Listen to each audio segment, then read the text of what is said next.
Jai Sitaram. Ramaya Ramabhadraya Ramachandraya Vedase Raghunathaya Nathaya Sitayah Pataye Namaha. Balakand, chapter 57, Trishanku. In this chapter, Sage Shatananda describes the legend of Trishanku and Visvamitra.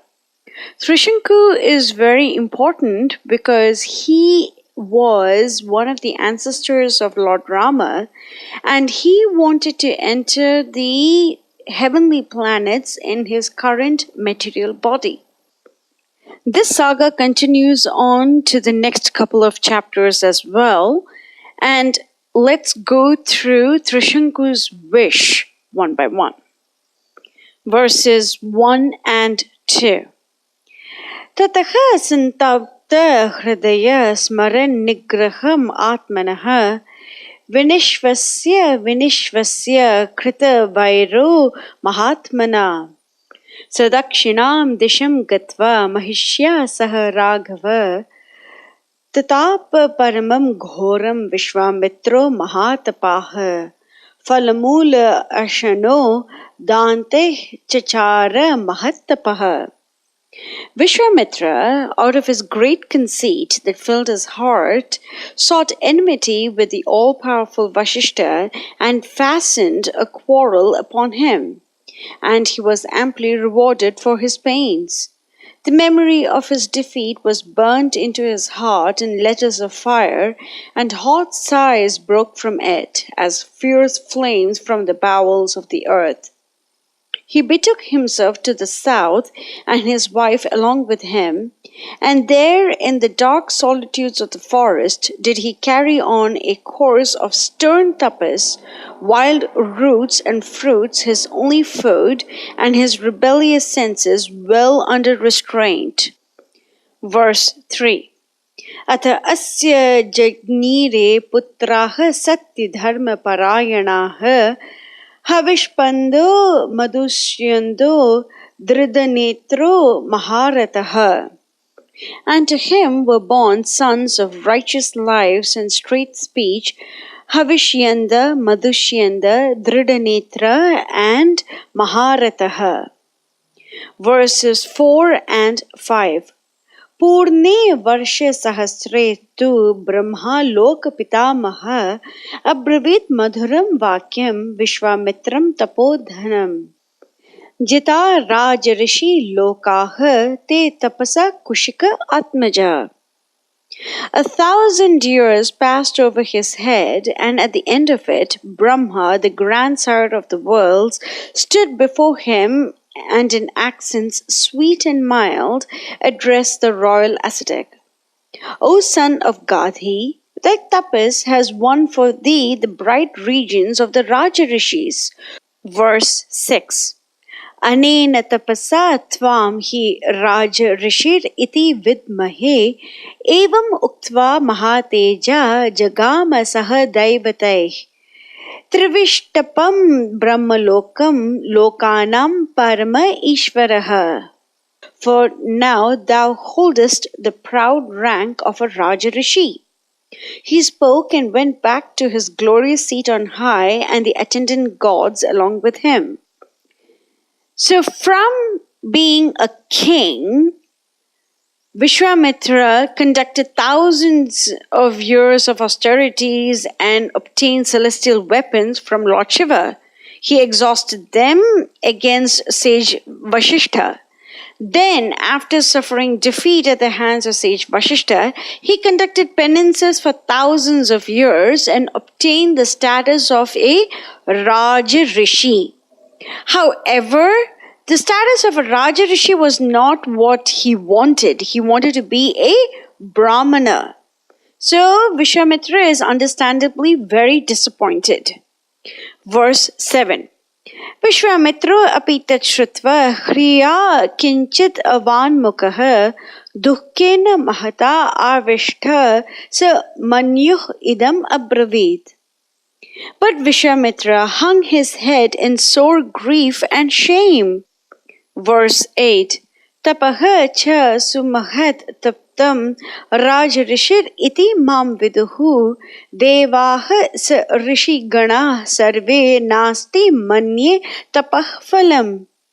A noble return, said he to himself in tones of bitter despondence, for the dread austerities and stern discipline I passed through.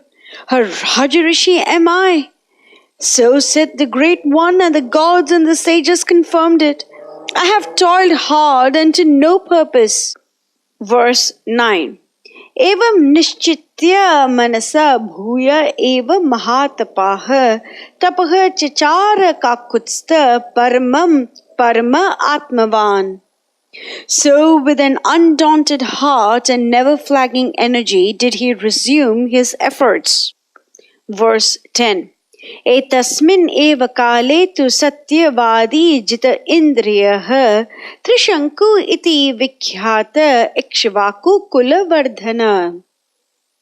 It was about this time there ruled at Ayodhya a king by name Trishanku of the royal line of Ikshvaku. A man of truthful speech was he, and self-control to a degree. Verses 11 and 12.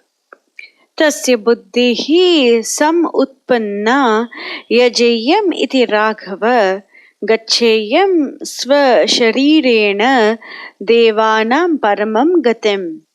Vasishtam samahuya kathayamasa chintitam. To him there came a desire to sacrifice to the bright gods and win a seat in the mansions of the blessed, and that in the very body he had when on earth. He called unto Vasistha, the high priest of the Ikshvakus, and humbly submitted his prayer to him. So in the earlier chapters, Sage Visvamitra has already told Lord Rama that his older sister Satyavati was a very pious person who loved her husband Sage Richika very much, and she was sent to the heavens in her material body, but then she came down to earth as river Kaushiki. And this is the second instance in Valmiki Ramayana where an example is given about going to heavens with the current material body. So, Valmiki says, Gachayam sva sharirena devanam paramam gatim.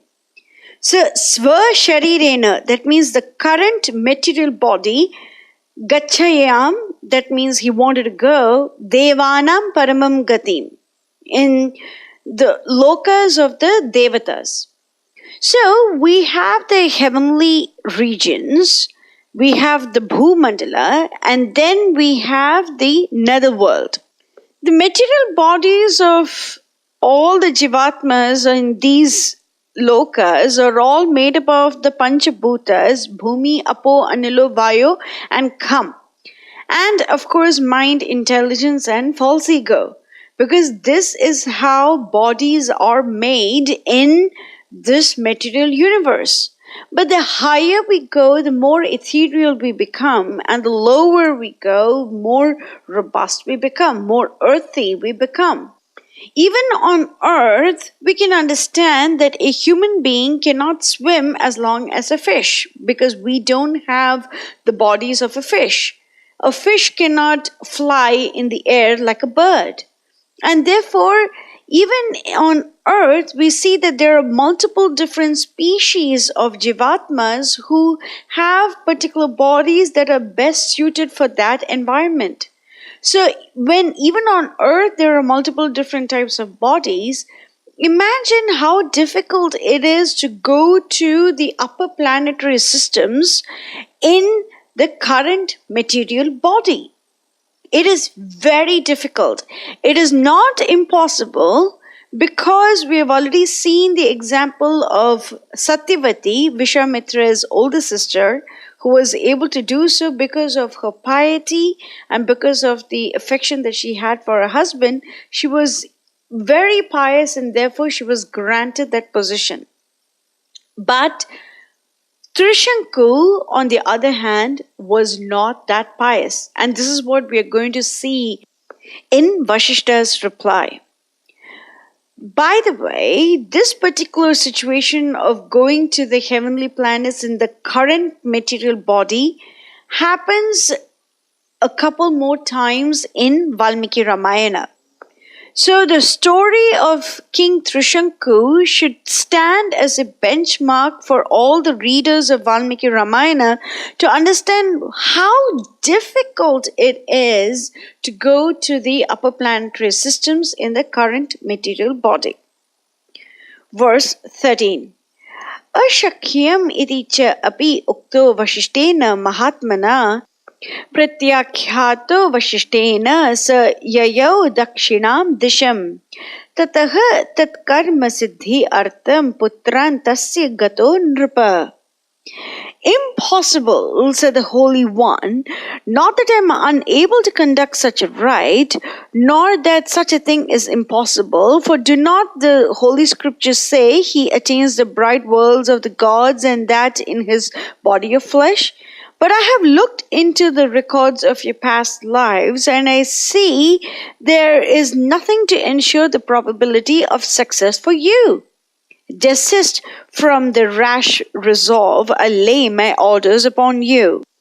Foiled in the dearest wish of his heart, Trishanku took his way to the south, even where the numerous sons of Vasishta were engaged in holy tapas. Verses 14 and 15. Vashishtha dhirga tapasa tapo yatra hi te pire Trishanku sumahatejah shatam parama bhasvaram Vashishta putran dadarshe tapyamanan yashasvinah. A glorious sight they presented to the king in the radiant forms of mighty energy latent. Verse 16. So abhigamya mahatmanah sarvan eva guruh sutan abhivadya anupurvena hriya kinchit avanmukah abravitsa mahatmanah sarvan eva kritanjali. The royal petitioner approached them in humble guise, the far-famed sages, and laid his proud head at their holy feet. He stood up before them and bending low over his joined palms, addressed them in pitiful accents, albeit a sense of insulted majesty unconsciously stooped his haughty head. Verse 17. Sharanam vah prapadye aham sharanyan sharanagatah pratyakhyato asmi bhadram vo vashishtena mahatmana. I take my refuge in you, O noble ones. You are the last and the sole refuge of the helpless. The high-souled Vasishta has refused me, though I prayed ever so humbly. Verse 18.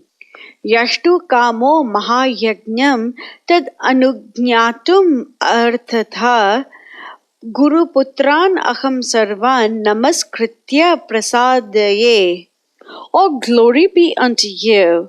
Great is my longing that you perform for me a sacrifice which shall enable me to ascend to the bright Svarga in this present body of mine. Behold, I lay my head at your feet in humble entreaty and pray you all, the sons of my Guru, to enable me to realize the desire of my heart. Verses 19 and 20. Shirasa pranato yache brahmanan tapasi stithan te mam bhavantah siddhi artam yajayantu samahitah sa shariro yatha mam vai devalokam avapnuyan. And not less you, O holy Brahmanas, whose whole life is one long prayer and meditation.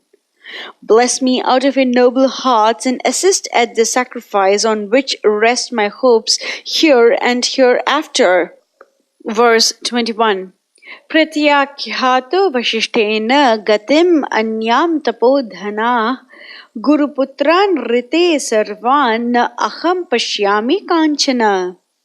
Sternly refused by Vasishta, I see no haven of safety but in the sons of my reverend master. verse 22. Ikshvakunam hi sarvesham purodhah paramah gati tasmad anantaram sarve bhavanto daivatam mama. For know I not that to the Ikshvakus their high priest is their God, their surest stay and support? It has ever been a sacred truth that the high priest, the fountain of power and wisdom, is a shield and a spear of the kings. And after them stand you, O holy Brahmanas, as my guardian angels. This is the conclusion of the 57th chapter of Balakand. In the next chapter, we will see how the sons of Sage Vasistha respond to the entreaties of the king Trishanku. Mangalam Kushlendraya Mahaniya Gunaptiye Chakravarti Dhanurjaya Sarvabhaumaya Mangalam. Jai Sitaram.